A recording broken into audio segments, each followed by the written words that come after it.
watch the PCSO ABP po muna.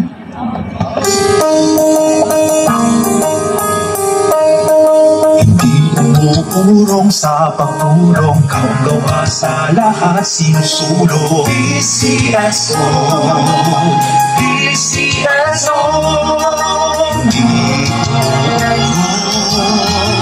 sa pagtulong ang PCSO, PCSO.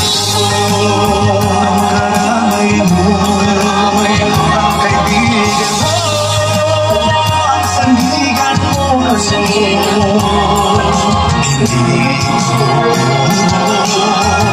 sa pagtulong ng PCSO, PCSO.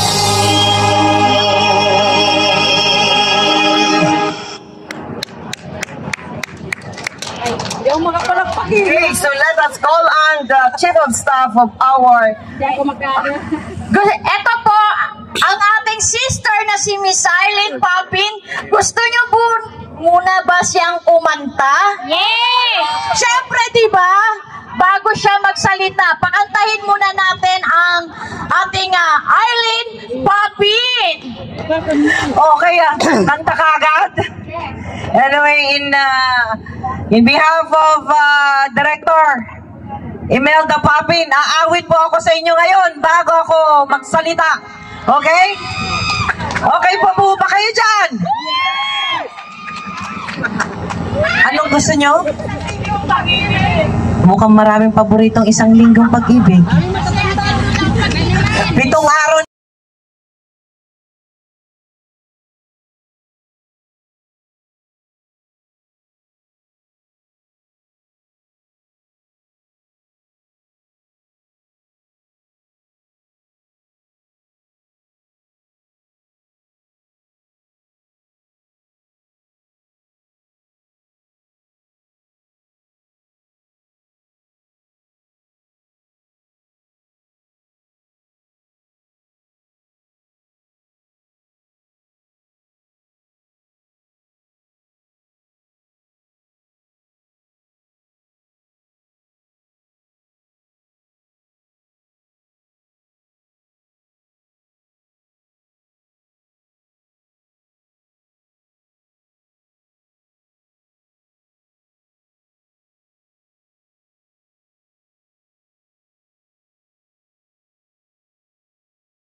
Maraming salamat po.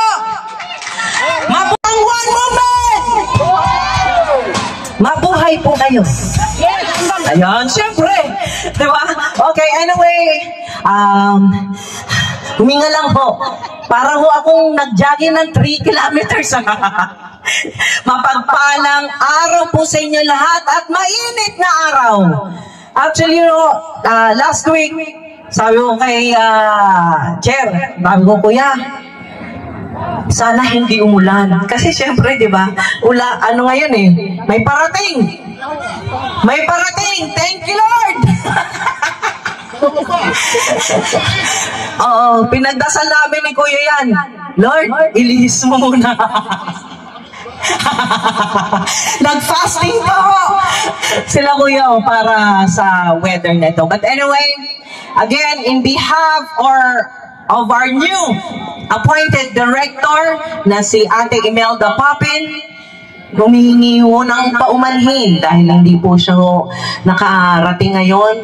Dahil sobra ho ang pagod niya ho for 1 week every day. Nasa opisina po kami and galing ho kaming Paway, Ilocos. Dahil kami, ang PCSO po ay nagpamahagi ng 69 ambulances sa Norte. Okay, that was last Wednesday.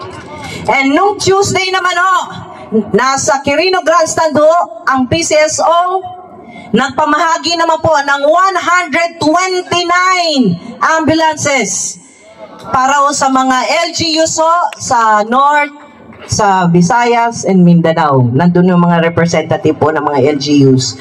Ayun ho, ang ginagawa ng ang pamahalaan ng PCSO, umiikot po sa buong bansa para magpamigay po ng ambulansya. Prinamis po ni President Bongbong na nag-speech po, lahat po ng LGU will be receiving ambulances. Sa mga hindi pa naka-receive for 5 years, magbibigay po, wala hong politika. Lahat mabibigyan. Okay, so thank you, President. And through PCSO, yung po ay naipamigay.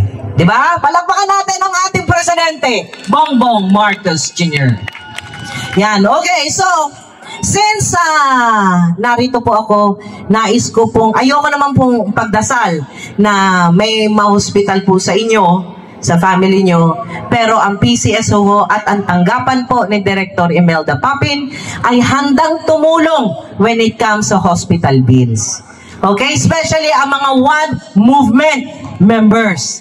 Okay, actually 2 days ago, meron na po kaming tinutulungan ngayon and hopefully lumabas na ho ang guarantee letter. Mga members din po ng ating movement. Okay, so tuloy-tuloy po ang ginagawa po ng PCSO sa pangunguna po ng Chairman, Retired Judge Felix Reyes, ang General Manager po, Melquides Robles, at ang kasamahan po ni Director Imelda Papin na 2 Director, Director Guevara and Director Mercado. Yan po ang ginagawa, umiikot po kami. At 100 days na po si Director Imelda Papin, at ang first medical mission na gagawin po ay sa Dumagat through One Movement. Next week ini-schedule namin. Hindi na, ikaw na ang uunahin. Siyempre, mahal na mahal ka ni Director. Next week, gagawin natin September 24. Okay, so nasa Dumagat po kami. Ang first medical mission po ni Director Imelda Papin. Okay? Kaya nagpapatid ng I love you, Marlon. Okay, and of course, nagpapasalamat tayo kay GM sa pag-approve kaagad. Of course, through Director Imelda Papin sa pag-sponsor po dito sa ating Takbo Kalikasan. Okay? Yeah, thank you, GM. And of course, kay Chairman at buong Director po ng PCSO. Again, maraming salamat po. Patuloy po tayong magtanim para sa mga susunod na henerasyon. Di po ba? Okay, so maraming salamat. God bless everyone! Thank you! Mabuhay po ang One Movement! Thank you, Miss Eileen Papin! Ayan!